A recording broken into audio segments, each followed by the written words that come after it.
Jacques Duclos, tu as dit à la fin de ta première mission, avant-hier, voter communiste, c'est voter pour une politique nouvelle.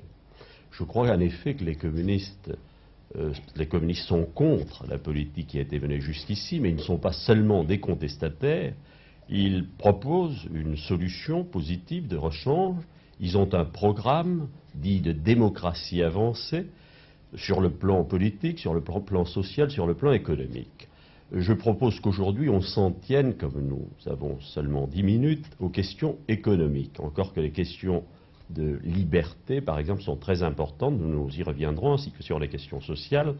Mais en ce qui concerne les questions économiques, qu'est-ce que c'est que cette démocratie avancée? Parce que pour des millions de gens, peut-être ce n'est pas une notion aussi claire que ça. Eh bien, tout d'abord, je dois dire que si nous sommes contre, c'est parce que nous sommes pour quelque chose de mieux que ce qui est.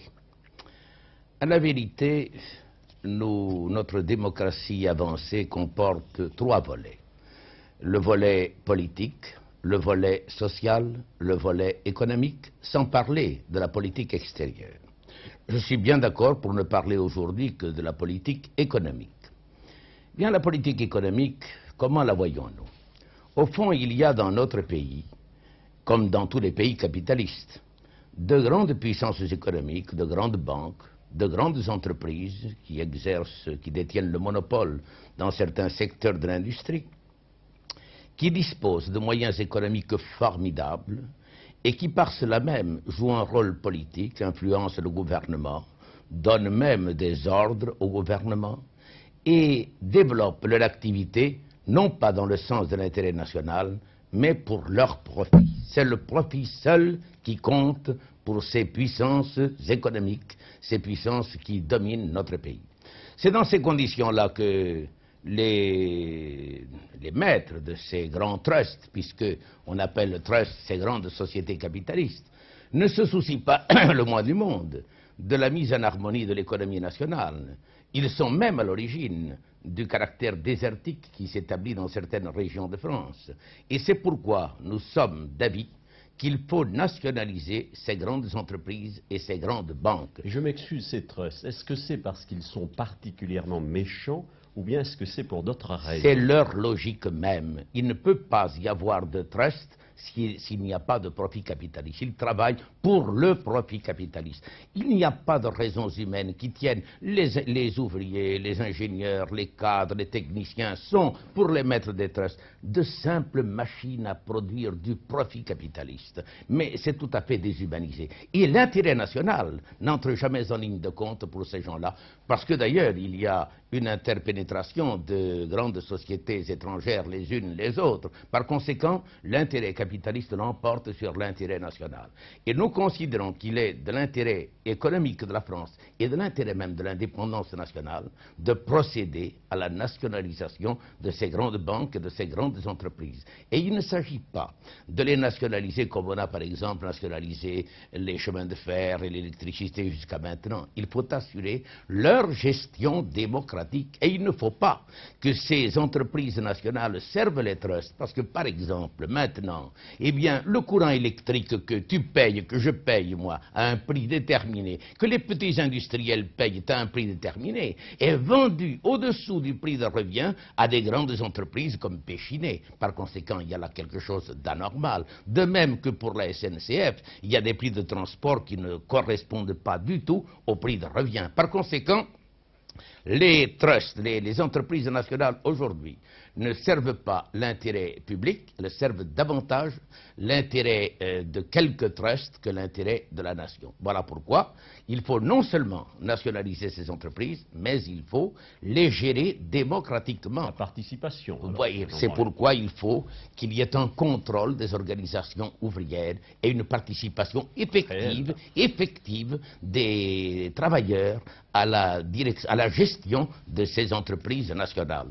Et ici, Oui, puisque nous parlons de participation, je dois dire qu'on en a beaucoup parlé ces temps derniers. Mais au fond, quand on pense qu'avant il y avait des élections, par exemple pour la sécurité sociale, puis on a fait disparaître ces élections, et pourtant c'était le seul moyen qu'avaient les assurés sociaux d'avoir des représentants qui pouvaient quand même dire leur mot dans les organismes de gestion de la sécurité sociale. Donc, c'est de l'intérêt du pays et de l'intérêt de la classe ouvrière, de l'intérêt des masses laborieuses en général, que ces grandes entreprises soient nationalisées progressivement et systématiquement.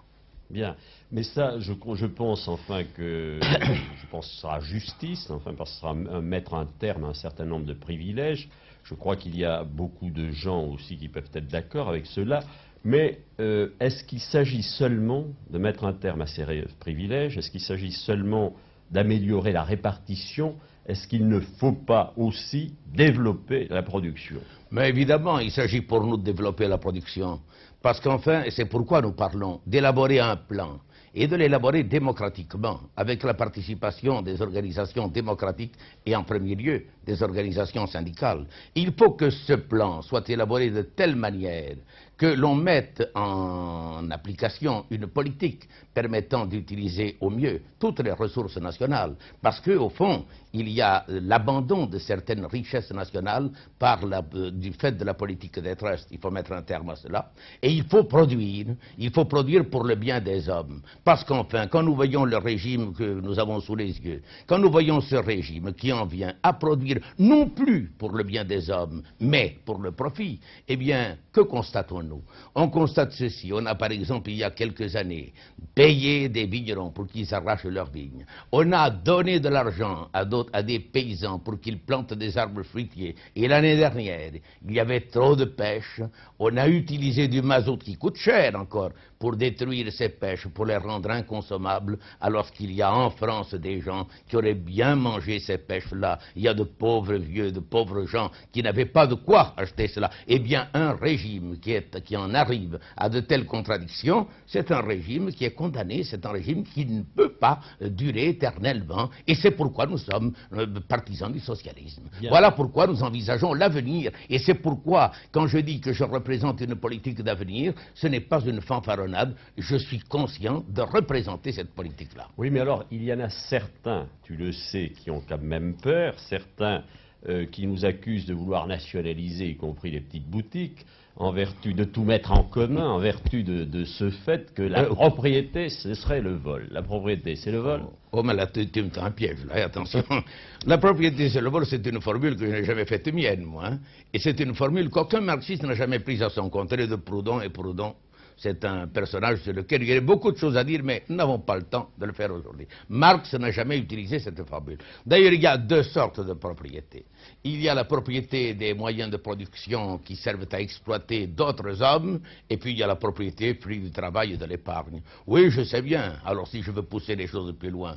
On a dit, par exemple, il y a depuis des décennies, on dit à des paysans de France, voyez, les communistes veulent vous prendre votre maison, ils veulent vous prendre vos terres, ils veulent vous prendre vos vaches, vos moutons, vos cochons, ils veulent tout vous prendre. Et finalement, que voyons-nous? Ben, ce ne sont pas les communistes qui prennent quoi que ce soit aux paysans, mais à la vérité, ce sont des capitalistes, ce sont des gros propriétaires terriens qui les chassent de leurs terres et qui les obligent à s'en aller dans des villes où ils vont grossir bien souvent l'armée des sans-travail. Par conséquent, nous, non seulement nous ne mettons pas en péril la propriété des petits et moyens paysans, mais nous les défendons et nous demandons pour eux des prix rémunérateurs. Et puis, nous préconisons qu'ils puissent s'insérer dans la modernisation de l'agriculture française en donnant une aide à la coopération. Parce que pour eux, il est bien évident que du point de vue du rendement, du point de vue du prix de revient, l'avenir pour eux est dans la coopération. Et c'est dans la coopération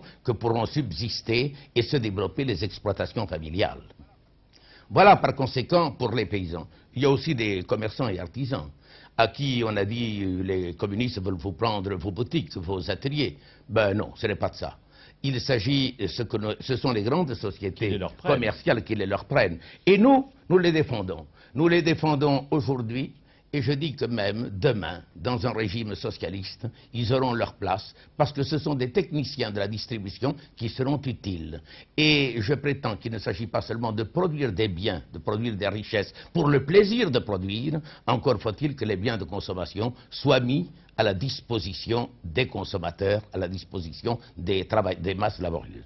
Eh bien, au fond, ce que tu viens de me dire montre qu'on nous présente sous un jour qui n'est pas le nôtre. À la vérité, nous sommes les adversaires des grandes puissances d'argent, mais nous sommes les défenseurs de toutes les catégories du peuple.